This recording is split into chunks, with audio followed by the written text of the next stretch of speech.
Hi, everybody. I just want to thank you for this opportunity. It's been such a wonderful experience. I want to thank Beverly, and I want to thank Mary Sable, and I want to thank my aunt, Madeline Creighton. I've been coming here, this is my third year, but obviously this is my first year as an author. I have the unique opportunity of having 2 books, and that's kind of an interesting situation. So let me tell you about them. My first book is a novel, and it's called The Ghosted Bridge.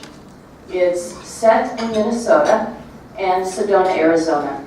It's the story of Catherine Simon, who's a housewife in Minnesota, and she's having a very hard time in her life.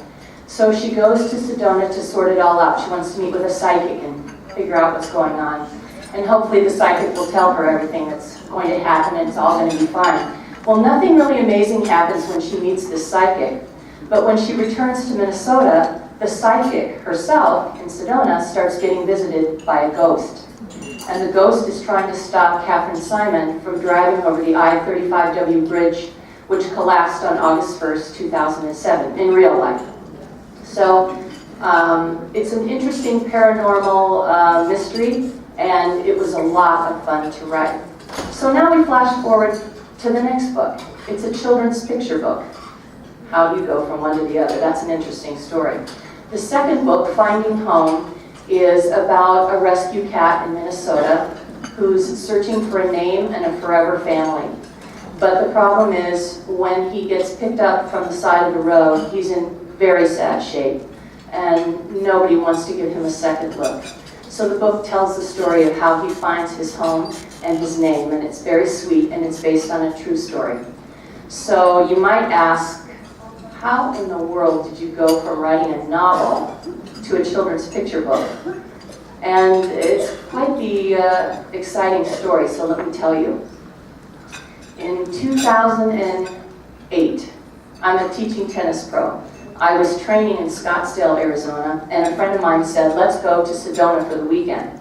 She and I are really into psychics and mediums and all that stuff, and if you've ever been to Sedona, you know it's a woo-hoo place, you know it's all there, it's so fun. So we went and we met with a psychic, and it wasn't really that exciting, and as we were driving out of Sedona, I saw this old ramshackle place, like a store, and it had Christmas lights on it, and it says psychics available now, and I said to her, oh my gosh, it's like having another cigarette. I had to go back and just try one more, so we did. And they had this huge book of clairvoyance and palm readers and mediums and psychics, and it was really wild. And we're leafing through, and we find this one woman's picture, and she's got this gaze that just pulls you in. And I said, this one is the one, I'm sure of it. So we were able to meet with her, and we each got 30 minutes. We couldn't do it together, she wouldn't allow that. So as we're having our reading, as I'm having my reading with this woman, her name is Madison Morgan. I'm so fascinated with her as a character, I'm not even listening to a word that she's telling me. And I'm just staring at her, and I'm thinking, what is it like to be a psychic? I mean, like, when you go to Subway, do you know how long you're going to wait? Because you're a psychic, and, you know, do you see dead people when you're walking down the street? And it was so fascinating to me. So when I got back to Minnesota, I wrote this 15-page character piece of what it was like for that woman the day that we met. And I imagined what it was like to be a psychic, and it was kind of fun, you know, putting my mind in her life. And so I sent it to her. And I said, I know you're not going to remember me because, you know, they see hundreds of people a day, pretty much.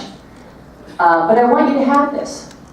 And within 3 days, she called me and she said, this is going to become a novel and it's going to change your life. I was like, really? Well, that's interesting. She didn't know that on my bucket list, #1 is to write a novel. So I have been a writer my whole life, but I hadn't done any fiction at all.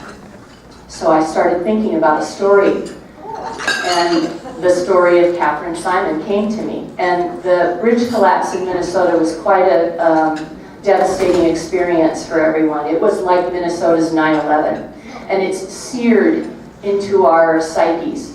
So it's, everyone can say, you know, where were you on August 1st at, you know, 6 p.m.? They're like, oh, my sister-in-law just drove over the bridge, you know, and my brother would have been on the bridge, but he had a meeting. I mean, everyone will tell you that story. So that was kind of the gist of how this story started.